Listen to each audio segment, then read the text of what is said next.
Imaginez avoir 6 ans et vous faire jeter de chez vous, seul, avec vos affaires étalées sur le sol. Aujourd'hui, je vais vous raconter l'histoire d'Émilie, une petite fille abandonnée, et comment un homme va changer sa vie pour toujours. Restez jusqu'à la fin, vous allez être choqués. Et n'oubliez pas de vous abonner et de partager cette vidéo. Émilie, 6 ans, regarde ses vêtements s'étaler sur le carrelage. Son ours en peluche tombe à terre. David, son beau-père, ivre, crie « Tu n'es qu'un fardeau. Sors !» Émilie supplie, tremblante, mais personne ne bouge. Même sa tante, Vanessa, sourit faussement, feignant la compassion. Les voisins observent sans intervenir. Des pas résonnent dans la cour. Un homme élégant, Jonathan Reed, apparaît. Il tend la main à Émilie, « Désormais, tu viens avec moi. » Émilie hésite, espérant un miracle.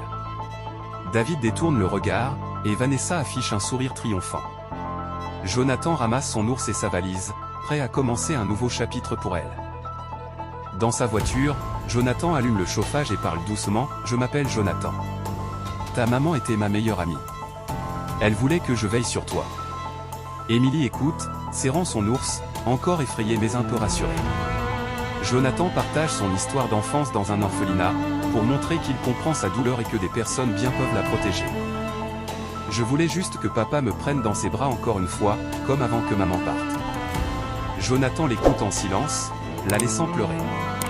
Il lui dit, « Tu as le droit de te souvenir, mais tu as aussi le droit d'être aimé à nouveau. Personne ne peut te voler ton avenir. » Jonathan lui offre un porte-clés en forme d'étoile, symbole de protection et de courage. « Quand tu auras peur, tiens-le et souviens-toi que je suis là. » Émilie effleure l'étoile, regard encore prudent, mais une lueur d'espoir apparaît dans ses yeux. Ils arrivent à Victoria Island. La chambre d'Émilie est préparée avec soin. La gouvernante, Mademoiselle Parker, accueille Émilie chaleureusement. Jonathan lui dit, « Si tu as besoin de moi, appelle à n'importe quel moment. » Émilie monte dans son lit, l'ours contre elle, sentant pour la première fois un espace sûr. Pendant que la fillette mange lentement sa soupe, Jonathan raconte comment Sarah, la mère d'Émilie, a changé sa vie à lui, et comment de petites actions peuvent faire une énorme différence. Émilie commence à comprendre que malgré la perte, il y a des adultes qui la protègent. Émilie parle de la tristesse et de la peur qu'elle ressentait avec David et Vanessa. Jonathan lui répond calmement, « Aucun enfant ne devrait avoir à prouver qu'il mérite une maison. Ici, tu es en sécurité. » Émilie serre son ours plus fort, sentant que son monde est en train de changer. Après que la fillette s'endorme, Jonathan planifie les démarches pour la protéger légalement. Il contacte son avocat et la détective pour préparer une protection. Le contraste est frappant, pendant qu'Émilie dort paisiblement, David et Vanessa complotent dans le bar, inconscients que tout est en train de changer.